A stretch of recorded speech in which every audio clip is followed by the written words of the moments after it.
Good morning Solapurkar. आज Sunday आहे. 4 वर्षातून पहिल्यांदा आज संडे दिवशी घरी आहे आणि इथून पुढे सगळ्या संडेला मी घरी असणार आहे. कारण काम चेंज केले भाई. रिटेलमधून बाहेर आले माहिती आहे का. रिटेल जिथून कोण लवकर बाहेर येत नाही एकदा अडकल्यावर, तिथून बाहेर आले कामाच्या निमित्तानं. रिटेल फुल स्टॉप दिलाय आपण. समजलं का. चला, मम्मी सांगितली होती दूध आणावंच की भाई. काल ढिगारावरून खारी आणून ठेवले, मग खाणार कोण. चला, मग काय दूध आणून दिले. ते आल्यावर तोपर्यंत बघितले मम्मी गरमागरम मस्त उकळायला ठेवली होती चहा. दूध टाकले, मम्मीला पण चहा दिले, मी पण चहा. मस्त 3-4 समोसे. कसलं भारी वाटत असेल विचार करा की. ज्यांची सुट्टी असते त्याला माहिती आहे भाई, घरात बसून सगळं खायला प्यायला. मग काय, मम्मी म्हणली चल तुला लय भारी ठिकाणी दाखवते. बघते तर काय, इथलं ठिकाण बघितलं आई शपथ पूर्ण डोळ्याचे पारणे फिटले माहिती आहे का. जसं मी इमॅजिनेशन करते ना ठिकाणं, जसं मला भविष्यात पाहिजेल आहे, सेम टू सेम तसं ठिकाण होतं. सगळा सेटअप आहे असा उत्तम व्यवस्थित सेट होता पूर्ण. कैरीचे झाडं, जांभूळचे झाडं, तिथल्या तिथं बैलगाडी, बैल, म्हशी, गाई, म्हणजे कैरी तर विषयच नाही यार. जर गुरुवारी असं नाही का तिथं झाड बघितल्यावर अरे मला पण पाहिजे कैरी असं म्हणणारी पोरगी मी. तिथली कैरी त्यांनी तोड म्हणले मला माहिती आहे का. घेऊन जा दीपात, बिंदास घेऊन जा, नाही का. हा कार्तिक पहिला बोलत नव्हता मला, मग आता हसायला असं लागलाय. दाखव कार्तिक. शिवी नाही द्यायचं काय, दीदीला नाही रागवायचं तू. हा गुड. त्यांनी त्यांच्या घरात 4-5 लेकरं होते, पण एकदम भारी होतं का. दीदी दीदी म्हणून पाठीमागत लागले होते. पहिल्यांदाच ओळख होती ही, तर आपल्या महाराष्ट्राची खासियत आहे ना. एक पहिल्या नजरेमध्ये, पहिल्या ओळखीमध्ये लगेच आपण एखाद्याला नाही का असं छान ट्रीट करतो. छान माया देतो आपलं समजतो. नारळ होते, कढीपत्ता होता, आंबा होता, तुम्हाला सांगते टमॅटो, मिरची, कोथिंबीर, आळूचे पानं सगळेच. मला पण असं घर लई आवडेल माहिती आहे का. लई म्हणजे लई जास्त. आणि त्या तुमच्या ए सीपेक्षा, तुमच्या त्या बंगल्यापेक्षा जास्त ह्यांचं घर होतं माहिती आहे का. हे एवढी सुंदर हवा, एवढं सुंदर निर्मळ प्रकाश, जिथं तुमच्या सॅटेलाईट्सची पण गरज नव्हती अजिबात.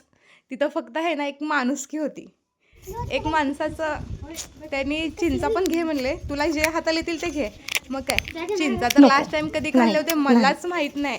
चहा पित नाही आता, मला उशीर व्हायला बसले की मम्मी. काढून तोडून जी मजा आहे ना खाण्यात, कशातच नाही मजा. घेतल्या त्याने म्हणले वरती जा तू आणि हाताला जे एवढे येतील तेवढ्या घे. पण वरती गेले तर बघितले सगळ्या खालीच पडलेल्या होत्या. वरती 1-2-3 लागले होते. तसंच नाही का वडत फाडत 1-2-3 घेतल्यानंतर लगेच मुलींना कुठं आपलं चिंचा बघितल्या तोंडाला पाणी सुटणारच की हो. मग जरा खाऊन बघितले, असली आंबट होती ना. सकाळ नुसतं ब्रश करून त्यांच्या घरी गेलते, मुसरी होते मी माहिती आहे का. मग जावंच की आता, मम्मी घेऊन गेलती ना. आणि आम्ही गहूच्या निमित्ताने गेलतो ह्यांच्या घरी माहिती आहे का. कढीपत्त्याचे झाडं जणू काय एक बगीचाच पूर्ण कढीपत्त्याची लखडून. छोटे छोटे पिल्लू पिल्लू रोप जरी असेल ना, तरी पण ते असं पूर्ण तुडुंब लकडलेले होते माहिती आहे. त्यांनी एवढं सांगितलं की मला तुला कॅरी बॅग भरून घेऊन जा असं, पण ते आमच्या इथं निब्बर होऊन नंतर पानगळती होऊन पडून जातात. आम्ही यूज पण करत नाही जास्त, आणि कोण आलं तर त्यांना आम्ही देऊन टाकतो. लिंबू पण तेवढेच.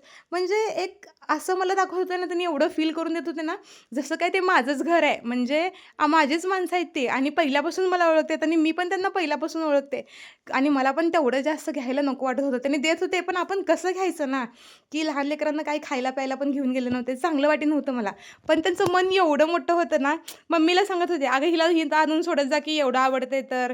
रविवारी तर तिला सांगत जा यायला. मम्मी म्हणली ठीक आहे, बघू पुढच्या रविवारी वगैरे तिला इथंच आणून सोडते, दिवसभर थांबू दे, मग संध्याकाळी घरी येईल. मग मी पण म्हणले चालतंय मम्मी म्हणले. त्यांनी मला डायरेक्टली म्हणले की तुला एवढं म्हणजे आवडते सगळं शेतबीत. मी म्हणलं मला लई जास्त आवडते. तुम्ही मला शेतातले कामं रोज जरी सांगितलं तरी पण मी हसत हसत करायला तयार आहे. त्यांनी पण हसले उलटं माहिती आहे का. अरे पहिली पोरगी बघायला मी एवढं सगळं म्हणजे नाही का, चांगली शिकलेली विकलेली आहेस आणि कामाच्या पुढं म्हणजे नाही का, तुला एवढं आवडतं शेतातलं काम. मी म्हणलं हा मला शेतीलाही आवडते बघा मावशी म्हणलं. त्यांना बोलण्यामध्ये, त्यांना त्यांचे उत्तर ऐकण्यामध्ये क्युरियासिटी एवढी भारी होती ना. कारण मी जे प्रश्न त्यांना विचारेल ना, त्यांचे उत्तर मला आवडेल असेच होते. पण ह्यांचा सेटअप मला लई आवडला माहिती आहे का. तुम्हाला व्हिडिओमध्ये दाखवण्यासाठी सेटअप करतात लोकं, पण इथं नाही. इथं रिअल सेटअप होता आणि त्यांनी इथं राहत होते. ते पाणी तर एवढं निर्मळ झुळझुळ वाहत होतं ना, सांगावी तेवढी आणि बघावी तेवढी. कौतुक आणि स्तुती कमी आहे बरं का ह्या ठिकाणची. तुम्हाला माहिती आहे मी लास्ट टाईम पण तुम्हाला बोलले होते, भाई मला शेती लई आवडते, लई म्हणजे लई. आणि जसं मी इमॅजिनेशन करत होते ना, तसंच होतं पूर्ण हे. चला, तिथून यायला नको नको वाटत होतं माहिती आहे. 2 तास, पूर्ण 2 दिवस गेल्यासारखं वाटत होतं मला. थँक सो मच दीपाचा व्लॉग बघितल्याबद्दल. Thank so much.